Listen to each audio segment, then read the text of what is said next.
Damos inicio así en nuestro segundo bloque, en este caso para hablar y entrevistar al ingeniero agrónomo Federico Lagrasa, que muy amablemente nos estuvo recibiendo en su laboratorio, así que felicitarlo por su nuevo emprendimiento. Y en este caso para hablar sobre el tema de la corrección de pH o de salinidad de nuestros suelos agrícolas ganaderos. Realmente es un tema muy interesante para hablar y conversar con gente que maneja muy bien este tema. Vamos a disfrutar de esta entrevista.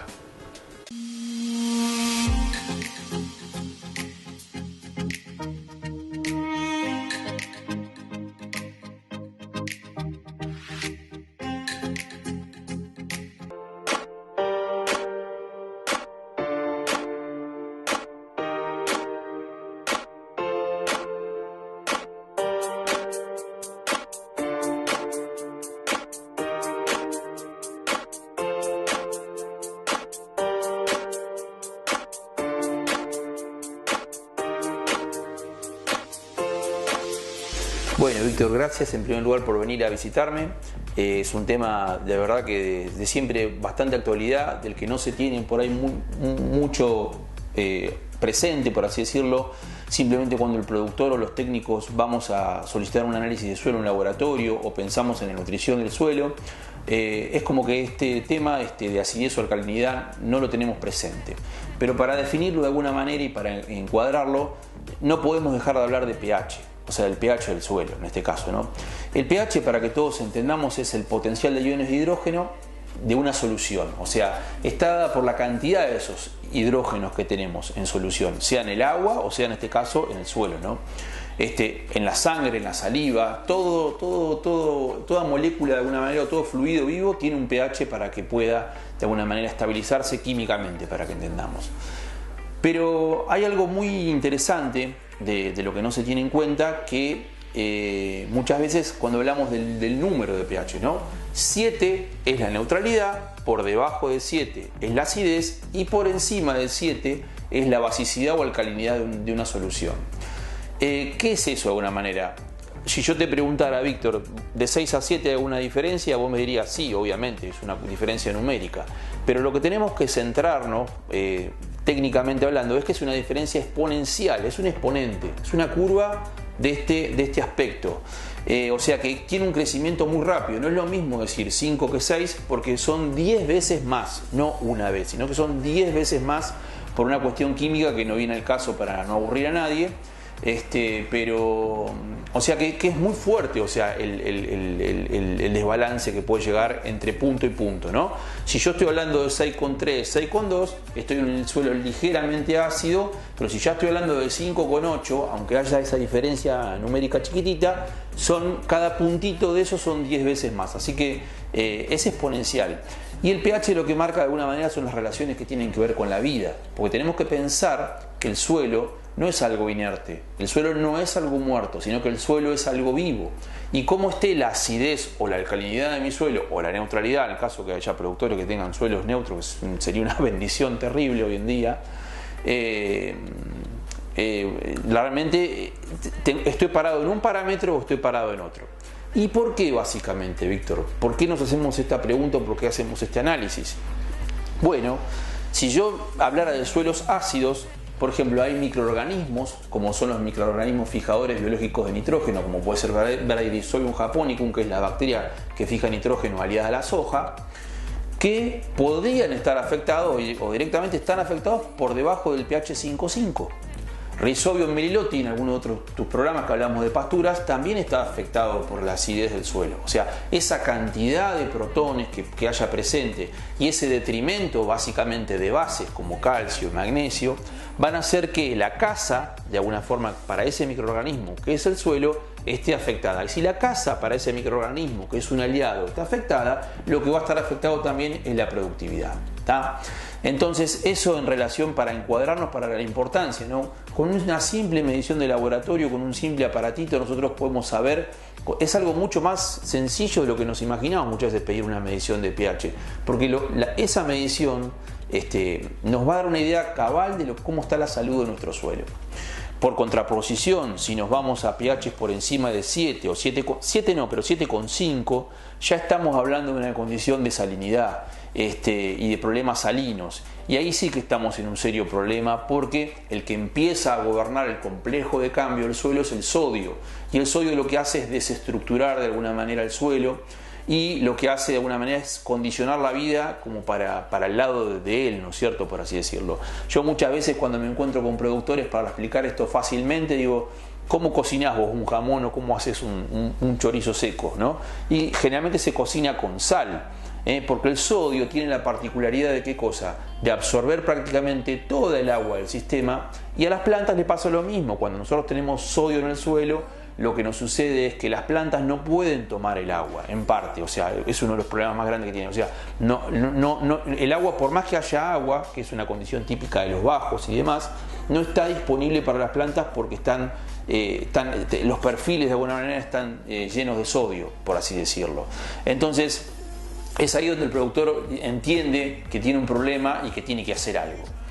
Ese algo, de alguna manera, también, para encuadrarlo, pues un tema muy extenso por ahí, pero estamos tratando de resumirlo lo máximo posible. Se trata, y bueno, ¿de qué manera se trata? Bueno, hay dos cosas muy importantes que nosotros tenemos que hacer en el caso de los suelos básicos, con pH por encima de 7,5, 8, que es tratar a toda costa de generar vegetación. Yo tengo que dejar los suelos cubiertos. ¿Por qué tengo que dejar los suelos cubiertos? Porque los suelos cubiertos lo que generan son muchos beneficios. Aunque sean especies, aunque tenga pelo de chancho, yo tengo que favorecer a que eso quede, que se implante. Básicamente, ¿por qué? Los suelos sódicos o salinos lo que perdieron de alguna manera es la estructuración de los mismos, perdieron estructura, perdieron capacidad de retener poros, por eso se encharcan, y los coloides del suelo, las arcillas principalmente, tapan los poros, se floculan y los campos de alguna manera se inundan. Porque esos poros no están presentes. ¿Pero por qué también se inundan? Porque prácticamente no tienen vegetación. Y siempre le digo a mis alumnos que los suelos se secan no por la acción directa del viento o del sol, sino que los suelos se secan porque existe una componente que se llama evapotranspiración. Entonces los suelos se secan porque las plantas transpiran. Entonces, si yo tengo plantas, tengo a alguien, una bomba, por así decirlo, que me va a sacar agua al suelo. Ahora, cuando gobierna de alguna manera el sodio, el complejo de cambio, esto se hace prácticamente imposible. Entonces, lograr tener vegetación cualquiera sea. Y después tenemos medios químicos. Y algo que últimamente charlo con otros colegas, con gente que vende fertilizantes o gente de la universidad con la que yo estoy ligado por mi tema también de estar ligado al suelo, es que es algo que veo que se viene haciendo mal en los últimos años. No porque yo lo diga, sino porque lo dicen los libros.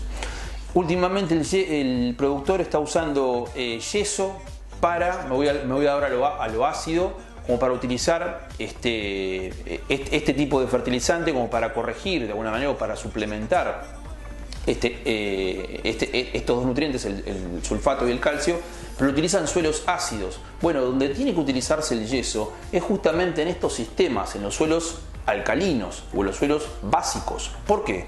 Es muy sencilla la explicación, no quiero aburrir a nadie, pero la tenemos que dar porque me parece que está en el marco del tema.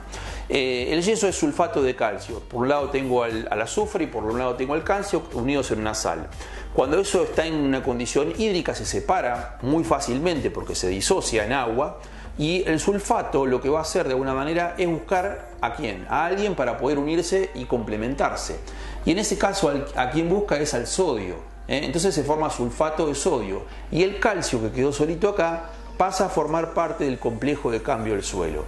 Cuando eso ocurre, el pH empieza a descender de alguna manera según los kilos que yo ponga en este caso de sulfato o de yeso, y de alguna manera ¿qué empieza a aparecer? Bueno, el milagro de la vida. Vuelve otra vez la casa, ¿para quiénes? Para los microorganismos que hablamos antes.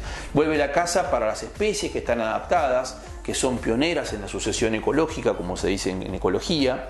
Y de alguna manera, ¿qué empieza a cambiar? Empieza a cambiar todo. ¿Por qué? Porque una condición antes donde era de altísima alcalinidad, de inundación y de no vida prácticamente, por solamente cambiar el pH del suelo con medidas de manejo, no son de un día para otro, muchas veces llevan tiempo, las cosas no son mágicas, pero la acción de alguna manera de las plantas evapotranspirando agua, secuestrando carbono de la atmósfera, incrementando los niveles de materia orgánica, y la acción química, por el otro lado, el tratamiento químico del yeso, lo que hacen es equilibrar otra vez ese sistema y devolverlo a la vida de alguna manera.